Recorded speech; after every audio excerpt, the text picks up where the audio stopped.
For more than a week now, we've been hearing that Donald Trump may be indicted by the Manhattan DA's office. And yesterday, Trump himself weighed in. In an all-caps tirade on his social media site Truth Social, the former president said he will be arrested on Tuesday of next week.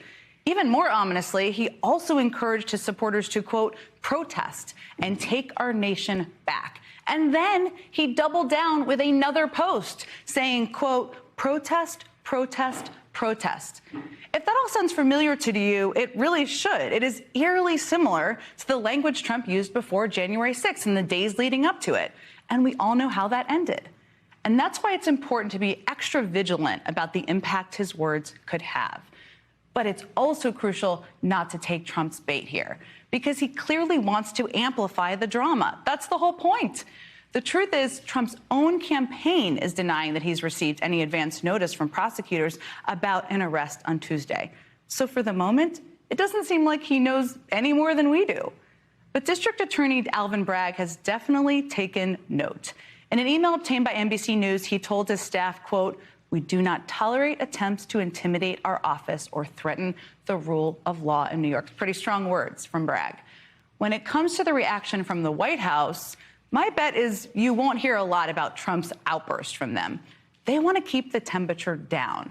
But behind the scenes, they're paying close attention, tracking any potential threats, as they always would. That's what they should be doing. And we're going to be watching it very closely here, too. But we should also be clear-eyed about exactly what Donald Trump is trying to do here. As his legal troubles are mounting, his goal is to manufacture outrage and direct it at the Manhattan DA. And so far, some of his allies are giving him a big old helping hand. Everyone from Marjorie Taylor Greene to House Speaker Kevin McCarthy to his former Vice President Mike Pence are on the track, just like Donald Trump wants them to be. I'm taken aback at the idea of indicting a former president of the United States.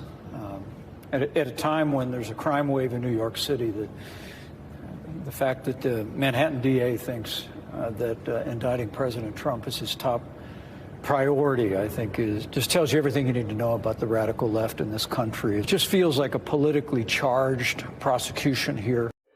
Joining me now is House Democratic leader Congressman Hakeem Jeffries of New York. Leader Jeffries, thank you so much for being my first guest on my first show.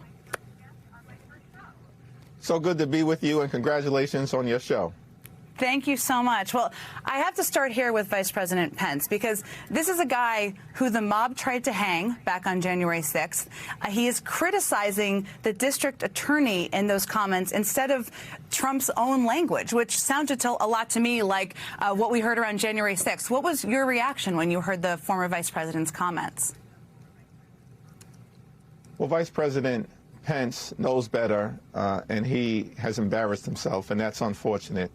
You know, George Washington, in his farewell address to the nation, said that the Constitution is sacredly obligatory upon all. That means everyone. That includes former presidents of the United States of America, because in this great country of ours, no one is above the law. That is the defining principle of the Republic and has been the case for 247 years. And so I would urge everyone to just allow the prosecutors to do their job. I'm confident that the myriad of investigations will involve individuals who are professional. They will follow the facts, apply the law, be guided by the Constitution, and then we'll see where these investigations lead. Now, I know, Leader Jeffries, a carefully worded statement or tweet when I see one. I've written a few of these myself, and I just want to read your tweet that you wrote yesterday in response to these posts from Donald Trump. We live in a democracy. Right-wing extremists who fan the flames of political violence with inflammatory rhetoric are not fit to serve American values over autocracy. Now, you didn't mention Trump there. Was that on purpose, or why not? Well, it's a reference to both former President Trump and all those who continue to bend the knee to the insurrectionists in chief. You know, one of the more unfortunate things of the events of this weekend continue to reveal that the extreme MAGA Republicans as a group want to defund the FBI, investigate and intimidate law enforcement, and continue to coddle violent insurrectionists who tried to overthrow the government on January 6th in 2021. They clearly have not learned their lesson, and they are doubling and tripling down on their extremism, even when that extremism could have potentially violent and deadly consequences, as it did during the insurrection. Now, one of those people who I would argue was trying to coddle or echo some of these comments is Speaker Kevin McCarthy. And I just want to read to you a tweet that he also posted yesterday. He said, "I'm directing relevant committees to immediately investigate if federal funds are being used to subvert our democracy by interfering in elections with politically motivated prosecutions." So, Leader Jeffries, what was your reaction to Speaker of the House, your partner at times, and his reaction to Trump's post? Well, I strongly disagree with that statement, and it's not clear to me what committee the Speaker may be referring to, perhaps the so-called Weaponization Committee, which is really more appropriately named the Committee to Protect Insurrectionists. And that is what we've seen from the extreme MAGA Republicans as it relates to the 118th Congress. Instead of the House majority focusing on the economy, focusing on inflation, focusing on job creation, focusing on health care, they continue to peddle conspiracy theories led by this so-called Weaponization Committee and the Oversight Committee, as opposed to trying to find common ground with House Democrats to try to make life better for everyday Americans. But we're going to continue to put people over politics. We're going to continue to focus on lower costs and better paying jobs and safer communities, and we will continue to defend our democracy. Well, those weaponization committees may not be working out exactly as they planned, but if Speaker McCarthy moves forward with these committees to investigate the work of the Manhattan DA, what will you do with advised Democratic members? Will they participate in these, or how would you approach that? Well, I have full confidence in the leader of the House Judiciary Committee, Jerry Nadler, the leader of the Oversight Committee, Representative Jamie Raskin, and the leader on the Democratic side of the Weaponization Committee, Stacey Plaskett, to continue to make sure that we are upholding the rule of law, doing our congressional duties and responsibilities, but also pushing back against the extreme MAGA Republican overreach that we continue to see and have seen over the first few months of this new Congress. Now, the Washington Post reported last week that you've been working on a truce of sorts with Kevin McCarthy out of respect for the House as a functioning institution, and of course because you actually want to get some things done. First of all, is that report true?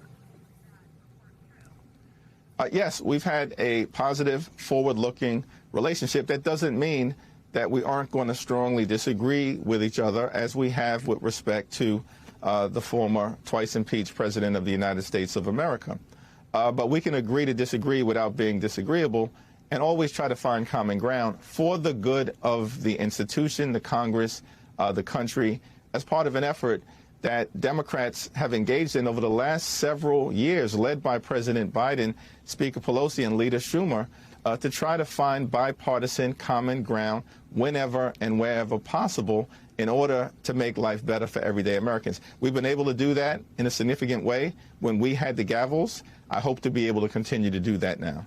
Now, I'm not going to ask you to make any legal predictions here. I watched you closely. I know you would never do that. But it's pretty clear that Trump supporters in Congress, specifically Marjorie Taylor Greene and others, are seeing this as an empowering political moment for them. And I just want to read you one more tweet. This is from Marjorie Taylor Greene, where she said, "If the Manhattan DA indicts President Trump, he will ultimately win even bigger than he is already going to win." First of all, do you agree with the notion that indictments would help Donald Trump politically? Well, the last person that I'm going to lean into political insight from is Marjorie Taylor Greene, although I should note that she has become one of the most important House Republicans in the Congress, and for all we know, could be on the presidential ticket as the vice presidential candidate for Donald Trump. That is how important she has become to the extreme MAGA Republican House majority in the Congress right now. But that is also one of the reasons why the American people should be concerned because it is an extreme agenda that doesn't want to deal with the issues of importance to working families and middle-class folks and all those who aspire to be part of the middle class. That's the difference between House Republicans and House Democrats. We will continue to focus on kitchen table, bread and butter issues of importance, the economy, jobs, health care, protecting Social Security, protecting Medicare, and building that economy that works for everyday Americans. Well, it wasn't just Marjorie Taylor Greene, although if she's on the ticket, that'll be an interesting, slightly crazy thing. But Lindsey Graham and some others have also suggested it could help Trump politically. So I guess you're a very savvy political guy. How do you prevent this from helping Trump politically? Any of these legal potential indictments or the legal swirl? Well, the American people rejected political extremism all throughout the country in the most recent midterm elections in 2022. And it's my expectation that they will continue to do so moving forward.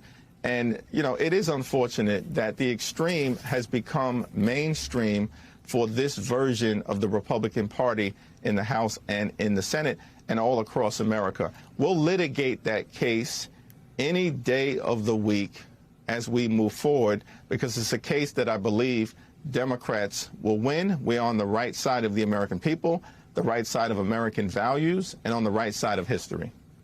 Well, all of this is taking up a lot of oxygen in public, but you have a lot of big stuff on your plate, including a big fight over the debt limit. Does any of this make it harder to get that done? Well, a debt limit issue shouldn't be that complicated. Every stakeholder in Washington, D.C., from President Biden and his administration, House Democrats, Senate Democrats, and even Senate Republicans under the leadership of Mitch McConnell have said we should not default on our nation's debt. It will have catastrophic consequences for everyday Americans, for small businesses, and for the economy. The only group of individuals that apparently wants to take us down this irresponsible path are the extreme MAGA Republicans in the House of Representatives, and we cannot allow it to happen. Now, what we've said is President Biden has put forth his budget that invests in working families, in middle-class folks, in young people, in seniors, invests in transportation and infrastructure, invests in education and job training, invests in research and development, invests in the health, the safety, the economic well-being of the American people. Republicans want to have a conversation about the financial future of this country, but they have refused to put forward their budget. It's in hiding. It's in the witness protection program. It's in an undisclosed location. And how can we have a conversation about the future of America's fiscal house with one group of people that refuses to put their budget forward for the American people? Show us your plan. We'll continue to say that. And I think at the end of the day, the reality is we're going to raise the debt ceiling and continue to move this country forward in a responsible way. House Democratic leader Hakeem Jeffries, you're going to have a very busy couple of months. Thank you so much for joining me here this morning.